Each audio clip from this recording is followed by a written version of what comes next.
संक्रमण प्रकरण 5. श्रीकांतनं वही खाली ठेवली तेव्हा रात्रीचे 12 वाजले होते. श्यामलाबाईंची वही वाचता वाचता त्या हुनप घराण्याचा जवळजवळ 50 वर्षांचा इतिहास त्याच्या मनश्चक्षूंसमोर साकार झाला होता. वही समोर ठेवून तो विचार करत होता.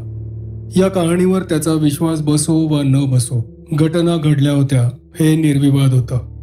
त्याच्या विश्वास अविश्वासाला काय महत्व होतं? घटना त्यांच्या मार्गानं घडत राहणारच होत्या. पण आता त्याला निवड करायची होती. या वास्तूत राहून तो त्या घटना प्रवाहात सहभागी होणार होता का? एका गोष्टीचा त्याला स्वतःचा अभिमान वाटला. आजच्या बाजारभावानं त्या निर्वेद संपूर्ण रिकाम्या जागेला किती लाख मिळाले असते याची गणतीच नव्हती.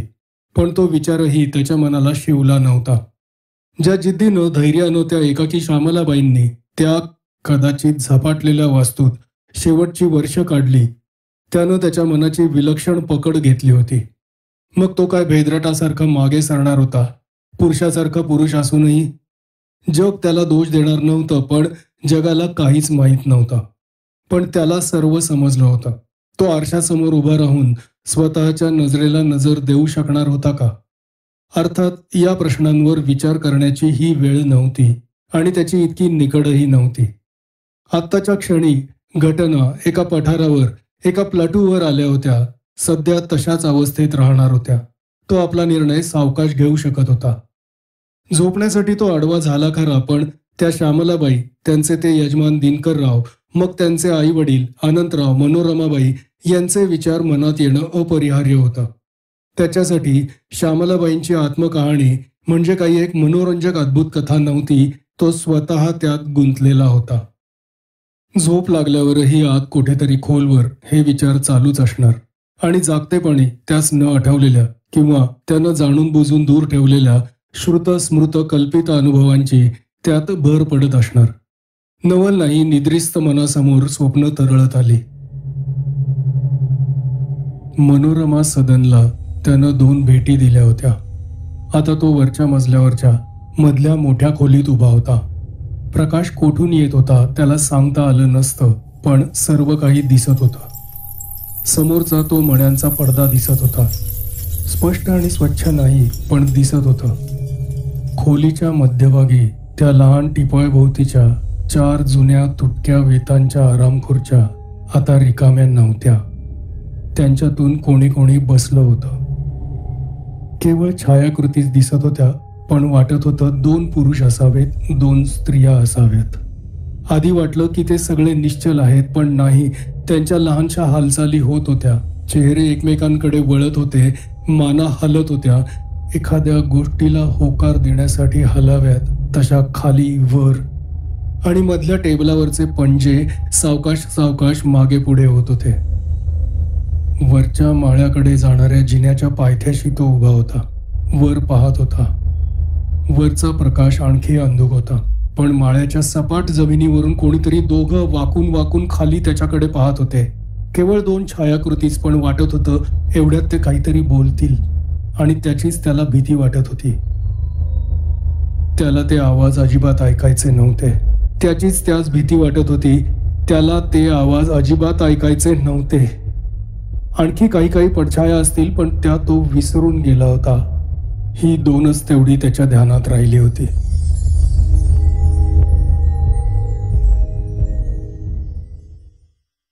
आज सकाळीच तो मनोरमा सदनला भेट देणार होता. मनात आणखीही काही कल्पना होत्या, पण ही गोष्ट तो प्रथम करणार होता. पण लवकर, सूर्य वर नसताना नाही, चांगलं कडक ऊन पडल्यावर मगच. 10 वाजता कुरिअरतर्फे त्याने ऑफिसला 15 दिवसांच्या रजेचा अर्ज पाठवून दिला. रजा मंजूर होते का नाही, मंजूर झाली तरी पगारी का बिनपगारी, त्याला कशातच स्वारस्य नव्हतं. रोजच्या नोकरीच्या प्रायोरिटीचा क्रम एकदम पार खाली गेला होता. इतर कितीतरी महत्वाच्या गोष्टी त्याला आधी करायच्या होत्या. त्यात ही पहिली, मनोरमा सदनला भेट. त्यानं पहिली भेट दिली होती तेव्हा ती एक दगड, विटा, लाकूड, काच, पोलाद यांची एक निर्जीव रचना होती. एक काळं पांढरं चित्र होतं, पण आता परिमाणं बदलली होती. आता त्या चित्रात रंग भरले गेले होते. आता त्या चित्राला घनता आली होती. कोणतीही खोली रिकामी वाटत नव्हती. ती आपला इतिहास घेऊन समोर येत होती. बाहेरचं मोठं दार उघडून तो आत आला होता. ही उजव्या हाताची पहिली खोली. सुरुवातीस हीच दिनकरराव आणि श्यामलाबाई वापरत असत. इथेच श्यामलाबाईंचा पत्त्यांचा भिशीचा ग्रुप जमत असे आणि इथेच निर्मलाबाई राहत असत. इथेच पुढे त्या श्यामलाबाईंच्या शिकवण्या चालत असत. हे जेवणघर आणि स्वयंपाकघर. शेवटी डायनिंग टेबलाभोवती, पण त्याआधी खाली पाटांवरून माणसं जेवायला बसत असत. आधी घरचे सर्व, मग दिनकरराव श्यामलाबाई, मग श्यामलाबाई विमलाबाई आणि मग शेवटी एकट्या श्यामलाबाई. त्या पुढची खोली देवघराची. आता मोठा देव्हारा रिकामा होता, पण इथेच श्यामलाबाईंचे वडील रोजची पूजा अर्चा करत असत आणि मधल्या मोठ्या खंडानंतर शेवटी श्यामलाबाईंची सकाळ संध्याकाळची पूजा चालत असे. पंचनामा करणाऱ्यांनी बिनदिक्कतपणे देवांच्या चांदीच्या पितळेच्या संगमरवरी मूर्ती उचलल्या होत्या, लाल वस्त्रात बांधल्या होत्या. देवमूर्ती म्हणजे कदाचित संकेत असतीलही, पण ते आता पुसले गेले होते. तो काय करणार होता? देव त्याच्यापाशी होते. तो काय त्यांची विधिवत पुनर्प्रतिष्ठापना करणार होता? त्याला तो अधिकार होता का? आणि समजा असला, त्या मागोमाग येणाऱ्या जबाबदाऱ्या त्याला पेलणार होत्या का? मोठेच अस्वस्थ करणारे प्रश्न. तो मधल्या जिन्याच्या लहान खोलीत आला. भक्कम हार्डबोर्डनी बंद केलेल्या जिन्याचं दार आता सताड उघडं होतं. या जिन्याच्या पायथ्याशी श्यामलाबाईंनी पूजेच्या प्रसादाची वाटी ठेवली होती आणि त्यानं विचार तिथेच थांबवले. समोरची खोली श्यामलाबाईंची होती. तो दारातूनच आत पाहत होता. या क्षणी तरी त्या खोलीत प्रवेश करण्याची त्याची इच्छा नव्हती. पण वरचा मजला, तिथे तो जाणार होता का नाही? एकदा सुरुवातीस तो बिनदिक्कत पार अगदी वर माळ्यापर्यंत जाऊन आला होता, पण तेव्हा त्याला या घराचा आणि होनप कुटुंबाचा इतिहास माहीत नव्हता. आता माहीत झाला होता. ते डॉक्टर मेहता वर गेले होते आणि धावत पळत घामाघूम होऊन खाली आले होते. पण इथे एक मोठा पण होता. त्या डॉक्टर मेहतांनी दिनकररावांकडून एकेका सिटिंगचे 500 असे हजारो रुपये घेतले होते. अशा घटनांना खरं तर तर्कशास्त्र लावणं हेच तर्कदुष्ट होतं. तरीही त्यानं स्वतः या घरातला पाण्याचा थेंबही घेतला नव्हता, अन्नाचा कणही घेतला नव्हता, सुतळीच्या तोड्यालाही स्पर्श केला नव्हता. मारे लाखांची जायदाद त्याच्या नावावर त्याच्या मालकीची झाली होती, पण त्यातली कवडीही त्यानं खर्च केली नव्हती. संपत्तीचा उपभोग हा जर एखादा संकेत असेल तर त्याला धास्तावण्याचं काहीच कारण नव्हतं. कोणत्याही दृष्टीनं तो या घराचा मिंधा नव्हता. पण या दुबळ्या तर्कशास्त्रावर विश्वास ठेवून वर जायची त्याची हिंमत होती का? मग त्या श्यामलाबाई, सर्व काही माहीत असूनही एकट्याच्या एकट्या 24 तास त्या इथं वर्षानुवर्ष राहिल्याच होत्या का नाही? आता नाही तर कधीच नाही, त्याची मनोमन खात्री झाली. बाहेरच्या दाराचं मोठं कुलूप त्याच्या हातातच होतं. ते आता त्यानं माळ्याच्या दाराच्या कोयंडात घालून बंद केलं. तो वर गेल्यावर कोणत्याही कारणानं दार बाहेरून बंद होणार नव्हतं. तो जिन्यानं वर निघाला. जिन्यात अंधारच होता, पण वर पोहोचताच सर्वत्र प्रकाश झाला. लहानशी खोली, वरच्या माळ्याकडे जाणारा जिना होता. समोर मोठ्या खोलीत उघडणारं दार होतं.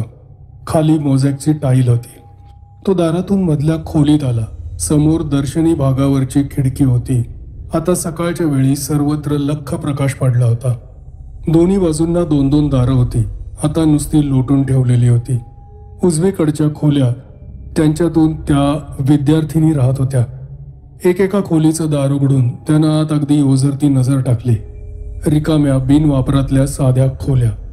मग डावीकडची पुढच्या भागातली खोली, जी श्यामलाबाईंचे वडील वापरत असत, आता तीही तशीच रिकामी होती. बाहेर येऊन तो मधल्या खोलीच्या दारापाशी थांबला. याच खोलीला त्या नळ्या मण्यांचे किणकिणते पडदे होते. हीच खोली त्याला काल स्वप्नात दिसली होती, पण तेव्हा ती बंद नव्हती आणि रिकामीही नव्हती. दार उघडताना त्याला खरोखरच मनाचा हिय्या करावा लागला.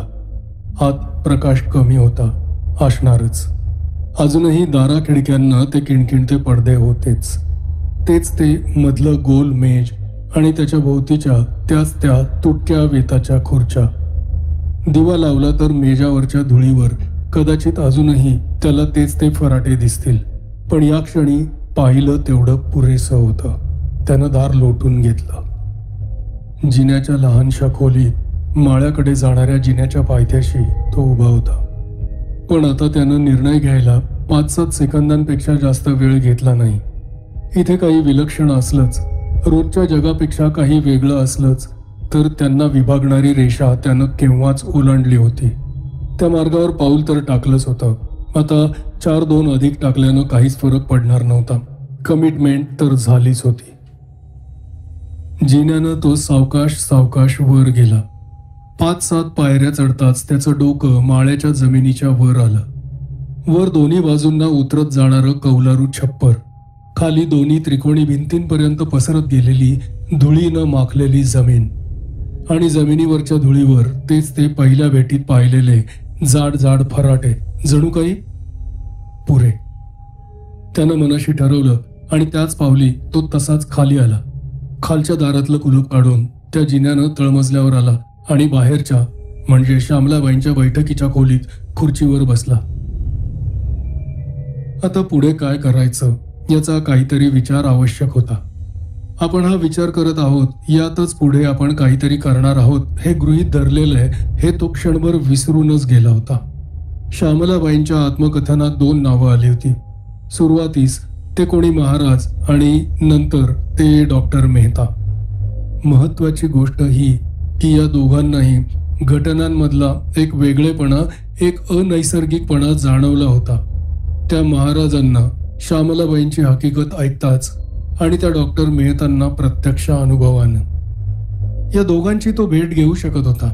श्यामलाबाईंच्या प्रॉपर्टीचा वारस म्हणून त्याचं कुतूहल नैसर्गिक आणि समर्थनीय होतं. ज्या घरात पुढे मागे कदाचित तो राहणार होता त्या संबंधात चौकशी करण्याचा त्याला हक्कच होता. त्याला ते दोघं माहिती देतील किंवा देणारही नाहीत, पण तो त्यांची भेट तर घेणारच होता. त्याच्या मनोरमा सदनच्या भेटीतून एवढं तरी निष्पन्न झालं होतं. श्यामलाबाईंच्या खोलीत म्हणजे शेवटी त्याला तिथे जावंच लागलं होतं. जराशी शोधाशोध करताच त्याला त्या देशपांडेबाईंचा पत्ता आणि फोन नंबर मिळाला. तशाच त्या डॉक्टर मेहतांच्या पावत्याही सापडल्या. त्यांच्यापर्यंत पोहोचण्याचा मार्ग तरी खुला झाला होता. त्या देशपांडेबाईंशी आधी फोनवरून बोलणं योग्य होतं. एकदम घरी आलेल्या अपरिचित माणसाशी त्या मोकळेपणानं बोलतीलच याची खात्री नव्हती. पण डॉक्टर मेहतांना मात्र तो फोन करणार नव्हता. स्वतःच्या वागण्याचं काहीतरी समर्थन करण्याची संधी त्यांना मिळायला नको होती. खोलीत फोन होता पण कनेक्शन बंद झालं होतं. त्याला स्वतःच्या फोनवरूनच बोलावं लागणार होतं. नाहीतरी त्याच्या मनोरमा सदनला भेट देण्यामागचा उद्देश साध्य झाला होताच. आपल्या मागे मोठं दार व्यवस्थित बंद करून तो बाहेर पडला. 11:30ची वेळ. फोनवर स्वतः देशपांडेबाईच आल्या. हॅलो, हा देशपांड्यांचा फोन आहे का? हो. मिसेस देशपांडे बोलतायत का? हो. हे पहा, माझं नाव श्रीकांत दामले. तुम्ही मला ओळखत नाही पण मी माझी ओळख करून देतो.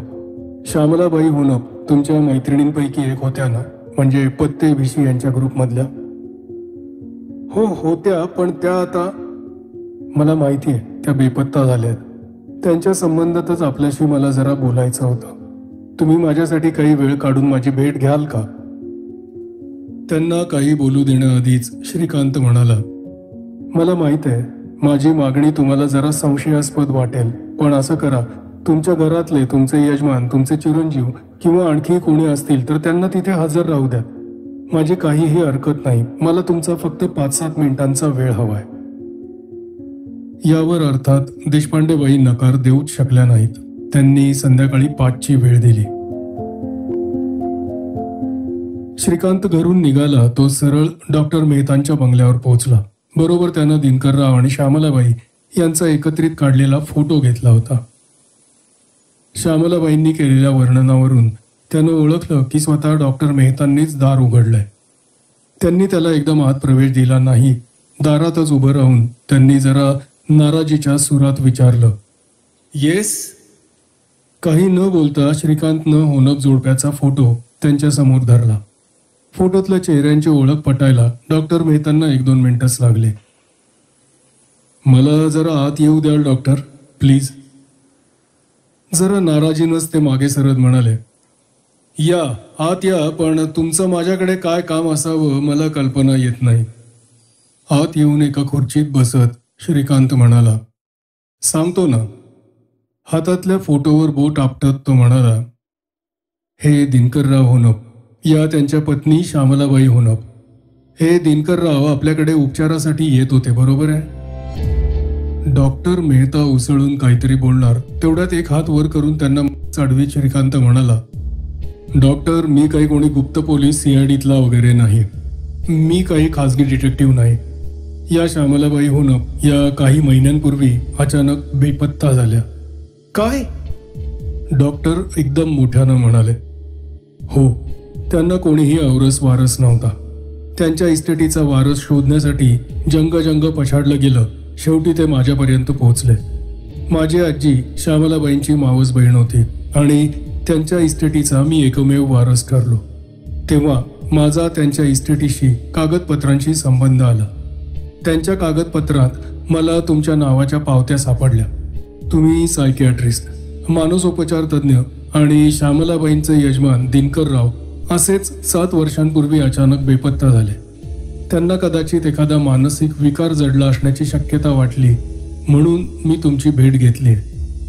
माझ्या शब्दांवर तुमचा विश्वास बसत नसेल तर मी तुम्हाला कोर्टाची ऑर्डर, माझा ID, पॅन कार्ड सर्व काही दाखवू शकतो.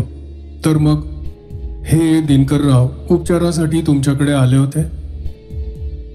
हो, उपचारासाठी येत होते ही गोष्ट खरी आहे. त्यांची लक्षणं काय होती? तुमच्या मते त्यांच्यात कोणता मानसिक बिघाड झाला होता? काही सांगू शकाल? हे पहा, डॉक्टर मेहता जरा रागानं म्हणाले, तुम्ही कोणी असा, त्या इस्टेटीचे वारस असा, पण पेशंटच्या आणि डॉक्टरांच्या भेटी दरम्यान झालेल्या चर्चा गुप्तच राहायला हव्यात असा एक सर्वमान्य संकेत आहे. अर्थात मी तुमच्यावर कोणतीही सक्ती करू शकत नाही, तसा मला अधिकारही नाही आणि तशी माझी इच्छाही नाही. मी लवकरच स्वतःच त्या मनोरमा सदनमध्ये राहायला जाणार आहे. स्वतः दिनकरराव आणि मग काही वर्षानंतर त्यांच्या पत्नी श्यामलाबाई दोघंही असे अचानक गायब व्हावेत ही गोष्ट मला खटकली. तुमच्याकडून काही माहिती मिळेल किंवा पण असो. तुम्ही त्या घरात राहायला जाणार आहात? डॉक्टर मेहता त्याच्याकडे विस्फारलेल्या डोळ्यांनी पाहत होते. हो, आता ती वस्तू माझ्याच मालकीची झाली आहे, नाही का? नाव काय म्हणालात? श्रीकांत, नाही का? तर मग श्रीकांत, माझं ऐका आणि तिथे राहायला जाण्याचा विचार मनातून अजिबात काढून टाका. नवलच आहे, श्रीकांत म्हणाला. तुम्ही असा सल्ला द्यावात? हो, मी जास्त काही बोलत नाही, पण माझा सल्ला माना. पण काहीतरी कारण असल्याखेरीज तुम्ही असं काही सांगणार नाही. मी यापेक्षा जास्त काही बोलणार नाही. डॉक्टर, तुम्ही आणखी कितीतरी सांगू शकाल? काय? हो, श्यामलाबाईंनी त्या घरात मनोरमा सदनमध्ये घडलेल्या सर्व घटनांचं तपशीलवार वर्णन लिहून ठेवलंय. त्यांच्या सासूबाई, त्यांचे सासरे, त्यांचे यजमान सर्वांचं नाहीसं होणं आणि म्हणूनच त्या तुमच्या नावाच्या पावत्या सापडताच तुमच्याकडे चौकशीसाठी आल्या होत्या. त्यांना तुम्ही काय सांगितलं तेही त्यांनी लिहून ठेवलंय आणि मग त्यांनाही तसेच भास व्हायला लागल्यावर त्यांनी तुम्हाला कॉन्टॅक्ट केलं होतं आणि तुमच्याकडे उपचार घेण्याआधी त्यांनी तुम्हाला मनोरमा सदनला एक भेट देण्याची विनंती केली होती. डॉक्टरांचा गोरामोरा झालेला चेहराच काय सांगायचं ते सांगत होता. आणि तुम्ही तिथे गेलात. प्रत्यक्ष भेटीत काय झालं ते तुम्ही त्यांना सांगितलंच नाही, पण अतिशय घाईघाईनं आणि घाबरलेल्या अवस्थेत तुम्ही ती वास्तू सोडलीत आणि बाहेर पडता पडता श्यामलाबाईंना सांगितलं, कृपा करून माझ्याकडे येऊ नका, अजिबात येऊ नका. हे सर्व बरोबर आहे का नाही? डॉक्टरांनी डोळे मिटून घेतले होते. म्हणूनच तुम्ही मला त्या घरात न राहण्याचा सल्ला देत आहात, हेही खरं आहे, हो ना? मग त्यामागचं कारण सांगा ना. तुम्हाला त्या घरात काय अनुभव आला ते सांगा ना. काय सांगायचं आणि कसं सांगायचं? डॉक्टर खालच्या आवाजात बोलत होते. त्या 3-4 मिनिटात माझ्या सर्व ज्ञानावरचा, सर्व गृहितांवरचा विश्वासच कोसळून पडला. त्यांचा चक्काचूर झाला. अजूनही मी व्यवसाय करतो कारण दुसरा पर्यायच नाही, पण ती आता नुसती शब्दांची देवाणघेवाण राहिली आहे. माझ्याकडे येणाऱ्या रुग्णांचा माझ्यावर ठाम विश्वास असतो, म्हणून त्यांना माझ्या उपचारांनी काही दिलासा मिळतो. पण माझा स्वतःचा माझ्या शब्दांवर कुठे विश्वास आहे? मला समजतं बोचक्यांना लावलेली ही लेबल आहेत, आत खरोखर काय आहे काहीच माहीत नाही. हॅल्युसिनेशन, डिल्युजन, भास, गिल्ट कॉम्प्लेक्स, एक्सटर्नलायझेशन, कॅथर्सिस, रिप्रेस्ड मेमरीज, शब्द शब्द शब्द. मला विचारतात इथे काय अनुभव आला, सांगतो, पण त्याला माझ्यापाशी स्पष्टीकरण नाही. त्या जिन्यानं मी वर गेलो. त्याच वरच्या खोलीतून एक जिना वरच्या माळ्याकडे जात होता. त्या माळ्यासंबंधातच दिनकर रावांनी मला काही सांगितलं होतं. म्हणून माळ्याकडे जाणाऱ्या जिन्याच्या पायथ्याशी उभं राहून मी वर एक नजर टाकली. वरच्या जमिनीवर वाकून पुढे चेहरे काढून 2 जण खाली माझ्याकडे पाहत होते. 2 वयस्क चेहरे. मी तसाच वळलो, पुढच्या भागात आलो. वर एक मण्या नळ्यांचा पडदा लावलेली खोली आहे. त्या खोलीच्या मध्यभागी एका गोल टेबलाभोवती 3 खुर्च्या 3 बसले होते. ते 2 वयस्क आणि दिनकरराव, स्वतः दिनकरराव पुतळ्यासारखे बसले होते. हालचाल केली असती किंवा काही बोलले असते तर मी खासच किंचाळलो असतो. वरच्या मजल्यावरची सर्व हवा भट्टीसारखी तापली होती. श्वास घेणं कठीण जात होतं. आणखी काही होण्यापूर्वी वा दिसण्यापूर्वी इथून जायला हवं. मनात तेवढा एकच विचार होता. जिन्यावरून धडपडत कसा तरी खाली आलो. मनात एकच विचार होता, हे आपल्या आवाक्यातलं नाही, काहीतरी भलतंच आहे. आणि म्हणूनच त्या श्यामलाबाईंना सांगितलं, कृपा करा पण माझ्याकडे येऊ नका. श्रीकांत काहीच बोलला नाही. स्वतःशीच मान हलवत डॉक्टर काही वेळ गप्प बसले होते. श्रीकांत, त्या दिनकररावांना मी परोपरीनं पटवून देण्याचा प्रयत्न करत होतो की त्यांना दिसतं, जाणवतं ते केवळ त्यांच्या मनातले भास आहेत. आपल्या मनावर झालेले संस्कार फार प्राचीन असतात. त्यांची पकड जबरदस्त असते. वरवरचा अश्रद्धपणा म्हणजे एक वरख असतो. अंतर्मनात खोलवर त्या निष्ठा आणि श्रद्धा तशाच असतात. केलेल्या व हातून झालेल्या पापाची केव्हा ना केव्हा तरी फेड करावीच लागणार ही मनाची दृढ धारणा असते. त्याच्यापुरते ते अनुभव कितीही खरे असले तरी प्रत्यक्षात त्यांना बाह्य अस्तित्व नसतं. शब्द शब्द शब्द. मग मला त्या घरात काय दिसलं होतं? शरीर असं एखाद्या भट्टीच्या आचेवर धरल्यासारखं का होत होतं? आम्ही वापरतो त्या उपपत्ती काही केसमध्ये योग्य असतीलही, पण ही केस त्यातली नाही. इथे बाहेरचं, मला अगदी एक्सटर्नल असं काहीतरी उमजलं होतं. कदाचित तो कोणत्या तरी एखाद्या अतिप्रभावी मनाचा प्रक्षेपही असेल. मला काहीच सांगता येत नाही, कारण तो माझा प्रांत नाही. आता या श्यामलाबाई एकदा पेशंट म्हणून माझ्याकडे आल्या. मी त्यांना काय समजावून सांगणार?